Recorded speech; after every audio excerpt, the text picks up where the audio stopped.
Hi, I'm Chef Luke Palladino, and today I'm going to make you Ricotta Zeppole. These are dessert fritters that are gravity defying with very few ingredients. You will love them. We have ricotta, a pound of ricotta we'll put in the mixer.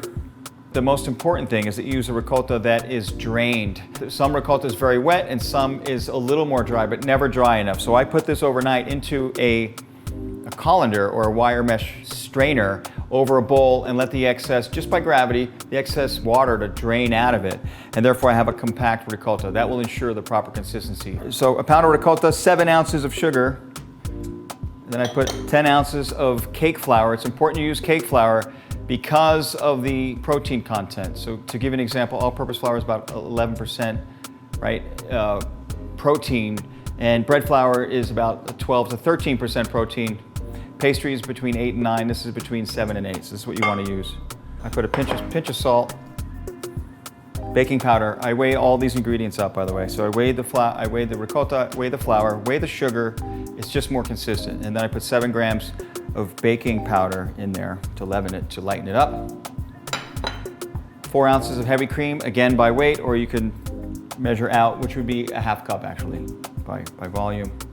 And now I'm going to put, a very key ingredient is orange zest, which makes it taste very Italian and delicious. And I just like to zest it.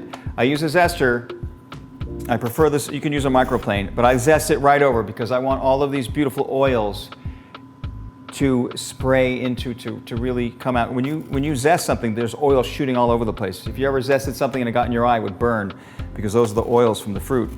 Anyhow, so I do it right over the product so that I get those oils right in here, and it's delicious. And I cut short pieces. You don't want really long strands because then you'll end up, it's like, when you eat them, it'll be like dental floss, right? Which we don't want. So I do little short, half-inch strands and put the entire orange in there. And that's good. Now, the only ingredient left is an egg white. But first, with a paddle, we're going to mix all of these ingredients slightly, not over mixing. If you over mix it, they'll be tough. And then I'll add the egg white last. It's the last step. So I want to show you what I'm doing. I put this down. Low speed, you don't want anything high because anytime you work the flour, the gluten will work, and that's not what you want. Okay, so I want to show you, this is combined. See this in here? It's combined and it looks good. Now I have the egg white. I'm going to put it in. That's the last step. And the egg white will bring it together into one cohesive mass.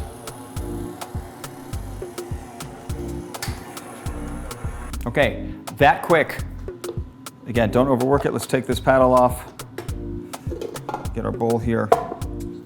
Now scrape your paddle. This smells so good with the orange zest in there. It reminds me of Italian festivals. Here's the consistency you want. Creamy, put together. It's tacky. It's not going to come away from the bowl like a dough would. And this is the perfect consistency.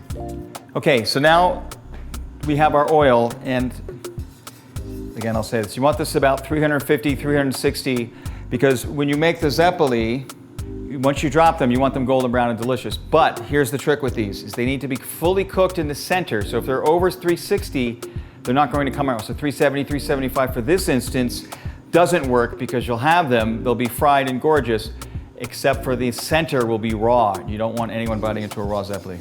So here we are. This is 350. It is perfect. And the size of the zeppoli matters as well. And I use this 1 ounce scoop, okay? And this is the size you want. And I'm going to show you a trick. Is if you dip your scoop in the oil, if you use a larger scoop, you're going to have larger zeppoli, which is okay, but then you'll have to finish them in the oven to cook the center because they won't cook in the oil. So this is the ideal size, and you'll see how much they expand. So I just go into the product, I round it around the edges, and then I go directly into the oil, and then I release it. So your scoop is lubricated by the hot oil, so you don't have to worry about anything sticking, and then you can just go in and make little round scoops and fry them. And this is pretty fast. These are super easy to make. The important thing is this dough is not good the day after. You got to use it the same day because the baking powder, once it's leavened by liquid, right? And it will exhaust itself and it will not activate the next day the way it does today. They'll still fry. They won't be as light, and you'll know it's a noted difference. It's not a good one either.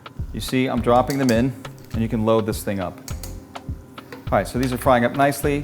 So now you can see they'll naturally float to the top, meaning they're light. And you see how big they get, they expand. Now I'll show you another trick, is see the white tops? What you'll want to do is flip these, and all you do is take a spoon and touch them, and they'll just fall over on themselves, so they'll flip right over for you. Very easy to work with. Give them a spin. See that? That's a raw side, so I'm going to put that back. And now this is as much as you want. You want enough to cover the whole surface, and you can really load up, provided that your oil is the right temperature. Now these are nice and golden brown. See, this is the color we want. These are ready to go. And again, carefully pull them out with your slotted spoon, or I like a spider.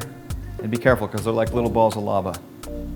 So here, I just take them and arrange them on a plate. Simply like this, and then a little bit of powdered sugar. Just like that, nice and festive. Look at that. Okay, let's try these babies, the Ricotta Zeppole. Wow, that's unbelievable. The orange zest, the lightness, you hear that crunch? These are exceptional. You have to try this recipe.